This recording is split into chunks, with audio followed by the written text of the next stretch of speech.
afternoon, Chris J. Let me give you guys a brief summary on my experience in IT 390 project management. So as of right now, we've all on week 8 and we have completed our term project. However, it's important to know what the foundations were that got us to a successful completion of this project. That's why I'm going to give you guys a brief overview on the 10 knowledge management areas, the 5 processes that have evolved at the same time as those, and a couple of tools and techniques that help me get to a successful project.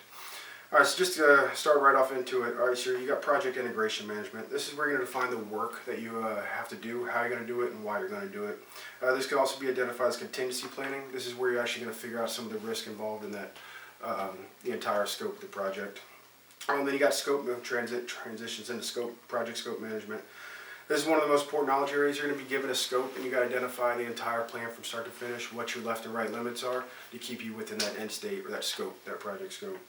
Then it's project schedule and time management. All right, so this is where you're going to develop your schedule. You're probably given a time frame, however, you're going to identify phase lines in that time and how you're going to actually manage that timeline. So you're going to have a phase 1 is the initiation, the planning process. Phase 2 could be execution, however you plan it. But this is where this is what scheduling and time management correlates to. Then your project costs. Yes, you have a budget you're probably given. However, you're going to see if that budget is realistic. And if that budget is realistic, you're going to figure out how to break that budget down completely into every aspect. So cost of resources, manpower, and any unforeseen things you can think of that are going to happen in the project. Then your quality management. This is going to affect, all these things affect each other as well. Your quality control, you're going to identify what criteria you need of the quality of the end state of your deliverable. So with that being said, is once you figure that out, you're going to see what impact that has on your budget and resource management as well, to include maybe possibly your timeline. Then you get number 6, project resource management. You're going to look at what resources you need, what manpower, and how you're going to actually get those and manage those. Then you got communications management. This is, to me, is the most important plan. You have to have a clear, concise plan that everyone understands. That's all the way up how you're going to talk to your stakeholders, when, and who you're going to talk to, all the way down to the lower levels of the operation. As long as everyone knows the communications plan, everyone's going to have a clear understanding of what they're supposed to do, when they're supposed to do it. Then you got your project risk management. That's where you're going to identify possible future risks during the plan, what you're willing to accept, as well as develop plans on how you're going to mitigate those if those plans do arise. Then you got your project procurement management. That's pretty basic, as you said. It's where you're going to identify the process of how you're going to procure stuff, and then actually identify how you're going to manage that, as well as how you're going to close that out once the project is complete. And then finally, your project stakeholder management. Big thing I took from this one is that you're going to identify who the most important PM is up there and how you're going to manage them. Who's going to have the most impact, both negative and positive. You're probably going to design your communications plan, your schedule around that stakeholder management. So now you have all 10 of the knowledge management areas for project management. And during those knowledge areas, you have 5 different processes that happen over and over during those. So it could be simultaneously, but I'm just going to get right into it. So number 1 is initiating.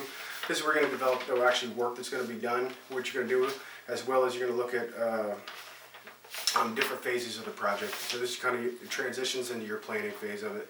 Planning is just how it sounds. You're going to plan every single aspect of that. You're going to plan the schedule. You're going to plan the budget. You're going to plan the quality control management. So planning is, as it says, every single aspect of that project before you actually start going.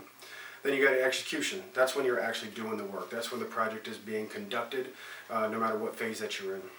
And then you got 4, monitor controlling. This is what I think sets you apart as a PM, is that yes, you can be on the execution party. However, you should be monitor controlling every aspect of that to make sure that every criteria has been met before you go from phase line to phase line to phase line all the way to closure.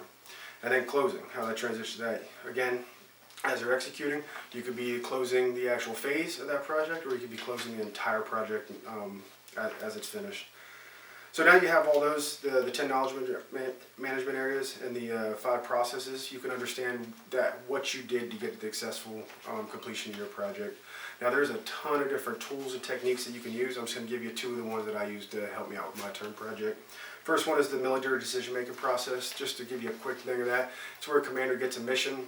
He takes that mission, and then in the end state, and he just sets up 3 different teams. Those 3 different teams get half the same end state, but they have different parameters on how they get to the end state. They develop a plan, they brief that to the commander, and that commander can either pick one of those plans to go with, or he can do a hybrid of all of them. That gets everyone involved in the entire operation, as well as that gives that commander a bunch of third-party perspectives that he may not have had if he did it himself. So I thought that was pretty cool, and that could work in big industry as well.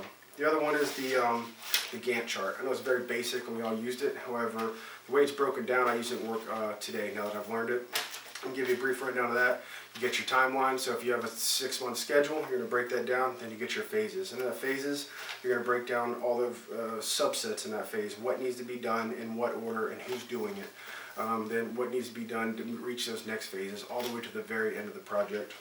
A big thing with that is you're going to assign who's responsible for what, when, and where, so that way you as a PM know every single thing that's going on in the project, even if you are executing some portion of that. The Gantt chart is probably one of the most beneficial tools that I had during the term project. So kind of the transition of that, I'm going to give you guys a brief overview on why I think I would be a positive member of any kind of future projects you guys might have. I've got almost 2 decades in the military. I've been at the lowest echelons of the military all the way to planning and executing strategic level combat operations. Now that I've been through IT390, I think I have the academic foundation to be a beneficial member to your project. And to kind of give you guys some substance on that, I'm going to go into my term project. So my term project was to develop 3 12-man teams that would conduct anti-human trafficking operations in South America. I was given a 6-month timeline and a $1.5 million budget. I was able to, during that timeline, get 36 special operations contractors that filled every requirement needed. We planned, executed, and trained for a shoot, move, communicate, and medicate methodology, as well as developed over 12 real-world operations that are being conducted this time. I stayed within the timeline and also stayed within the budget. These teams are conducting operations in South America as we speak.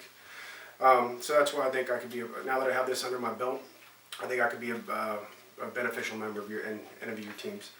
Now, not saying I'm stopping there. My future plans on how to be better in the project management domain is I'm going to take my after action report and really focus on all the things that went wrong, and I could start projecting for not making those same mistakes as well. And then also querying all that data so that way I can see what went right and why it went right, what went wrong, what didn't go wrong. The other thing I'm going to keep on trying to do is continue my academic substance in project management as well. So that being said, I'm going to try to get my project management professional certification, but that's going to require me a lot more academic hours, as well as a lot more project management experience. That being said, once I get that under my belt, I think I'll take a lot of risk away from future stakeholders, future beneficiaries, as well as have a lot more academic and project management hours under my belt and give myself a little bit more confidence. So that's pretty much the whole overview I've had in project management, IT390. I really do appreciate your time, and any constructive criticism or feedback would be much appreciated. Have a good night.